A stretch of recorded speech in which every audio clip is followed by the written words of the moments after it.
मासूम सा बच्चा अबान जो कि इस दुनिया से बिना कसूर चला गया। वैसे तो मैं इस तरह की वीडियोस ऐसी कभी नहीं बनाती, लेकिन चूँकि ये वाक़या इतना ही कोई खौफ़नाक है तो मैंने कहा लोगों को अवेयरनेस होनी चाहिए। और फिर जब ये बच्चे की वीडियो अचानक आई कि स्कूल के प्रोजेक्ट को एक्सप्लेन करने की, तो मुझसे रहा नहीं गया। इस केस के बारे में आपको पता ही होगा, अगर शॉर्ट बात की जाए तो अबान सेकंड नंबर पे था। इससे छोटी एक बहन है, इससे बड़ा एक भाई है जो कि स्पेशल चाइल्ड है। अबान के पेरेंट्स जॉब करते हैं, तो तीनों बच्चों की देखभाल इनका कज़न करता था जो कि इनकी पुप्पी का बेटा है। तो पेरेंट्स के जॉब पे होने पे तीनों बच्चों के टेक केयर वो कज़न ही करता था। तो अबान के मामा पापा दोनों जॉब पे होते थे, तो राइडर के ज़रिए राइडर स्कूल से लेके बच्चों को घर तक छोड़ा करते थे, और राइडर जो कि मेरे अपने शौहर हैं, वो बच्चों को पिकअप करते थे और घर तक छोड़ते थे। घर तक भी नहीं बल्कि बाहर एक शॉप पे छोड़ते थे, और वो शॉप वाला बच्चों को अंदर गली तक घर तक पहुँचाता था। वेडनेसडे की दोपहर में मेरे शौहर बच्चों को स्कूल से पिक करके वहाँ तक छोड़ के आए, और एज़ रूटीन सब कुछ हुआ। शाम में उनके पापा का मैसेज आता है कि बच्चे को मैंने मार दिया, और इस तरह कॉल पे आधी अधूरी बात पे उनकी बात होती है, तो वो परेशान हो जाते हैं मेरे शौहर कि ये क्या, बच्चे को दोपहर में मैंने छोड़ा है और अब ये वाक़या पता चला है कि बच्चे को किसी ने मार दिया। फिर बात ये फैलती है कज़न के ज़रिए कि दरवाज़े पे कोई आता है, बच्चा लापता हो जाता है, और 2 घंटे बाद बच्चे की झाड़ियों के पास से कटी हुई गर्दन मिलती है। वेडनेसडे की दोपहर को ये वाक़या होता है, और थर्सडे वाले दिन मेरे शौहर को भी कॉल करके स्टेटमेंट के लिए वहाँ बुलाया जाता है, और मेरे शौहर से भी सारी स्टेटमेंट, सारी चीज़ें पूछी गई। ज़ाहिर-सी बात है, इस तरह के मासूम बच्चे के कत्ल के केस में स्टेटमेंट तो सबसे लेना बहुत ज़रूरी था।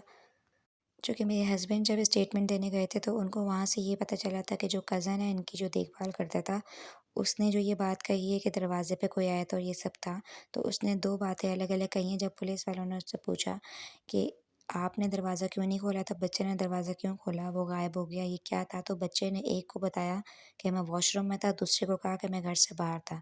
उसने 2 अलग-अलग स्टेटमेंट दी, और बाद में जब एक ही दिन बाद पता चलता है, तो ये मालूम पड़ता है कि ये कज़न ने ही बच्चे के साथ ये किया था, और वजह सिर्फ़ ये थी बकौल बच्चे के कि वो मेरी शिकायत करता था। तो मेरा दिल ये नहीं मानता कि बच्चा की शिकायत करने पे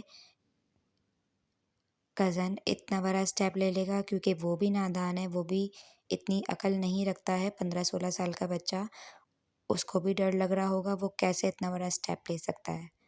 तो यकीनन वो अबान बच्चा जो समझदार था, अपने 3 भाई-बहनों में वही समझदार था। उसने कोई ऐसी बात या ऐसी कोई चीज़ देखी है, जिससे उसका कज़न डर गया था कहीं वो सबको बता ना दे, और उसके बाद जाके ये सब उसने किया है डरने के बाद। और ज़ाहिर है उस नादान ने ये सब कुछ किया है, लेकिन उसको ये नहीं पता कि उसने अपने मामू-मामी का हाल क्या किया है। क्योंकि एक बच्चा जो कि माँ-बाप की जान होता है, उसको अगर तकलीफ़ भी हो तो माँ-बाप को सुकून नहीं मिलता। उसने ज़िंदगी भर का उनको गम दे दिया। एक नादानी के चक्कर में ज़िंदगी भर का गम दे दिया। मुझे नहीं पता कि ये दुनिया कहाँ जा रही है, ये दुनिया में क्या हो रहा है? कुछ नहीं समझ आ रहा, यहाँ किसी पे भरोसा नहीं कर सकते। काइंडली मेरी आप सबसे रिक्वेस्ट है कि हर हस्बैंड वाइफ जॉब कर रहे होते हैं, लेकिन आजकल का दौर बहुत फ़ास्ट चल रहा है। हस्बैंड वाइफ जॉब कर रहे हैं, सब ठीक है, लेकिन बी अवेयर। आप लोग अगर जॉब कर रहे हैं तो आप लोग एटलीस्ट बच्चों को उन रिश्तों के पास छोड़ें जिनसे कोई टेंशन ना हो बाद में। दादी हैं, नानी हैं, ऐसे रिश्तों के पास बच्चों को छोड़ें कि बच्चे सेफ रहें। किसी दूसरे बच्चे के ऊपर यकीन करना आजकल के दौर के हिसाब से बहुत मुश्किल है, बहुत ख़राब माहौल चल रहा है। अपने बच्चों का ख़्याल रखें, मासूम अ, अबान तो अब नहीं। अल्लाह पाक माँ-बाप को सब्र दे, और किसी माँ-बाप को ऐसा दिन ना दिखाए कभी भी।